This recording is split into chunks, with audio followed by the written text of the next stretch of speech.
প্রতিদিন শীতের রাতে গদাই সমস্ত ভূতেদের তার মায়াবী খেজুর রস আর গুড় খাওয়াতে থাকলো। এমনকি সেই রস আর গুড় একসাথে মিশিয়ে সে তৈরি করেছিল পুনর্জন্ম শরবত। অর্থাৎ যেই সব ভূতেরা তাদের মানব জন্ম ফিরে পেতে চাইতো তারা এই শরবত পান করত। গদাই গদাই, আমায় তো শরবতটা দে দে।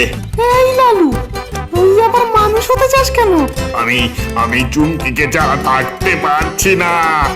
ওরে লালু, বল শীতকালে একা থাকতে পারছিস না, গিন্নিকে লাগবে।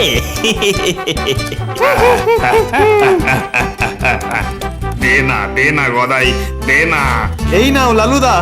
শরবত পান করতেই লালু ভূত মানুষে পরিণত হয়ে যায় আর সে আনন্দে চিৎকার করতে থাকে। আমি মানুষ হয়েছি, মানুষ। চুমকি চুমকি, আমি আসছি।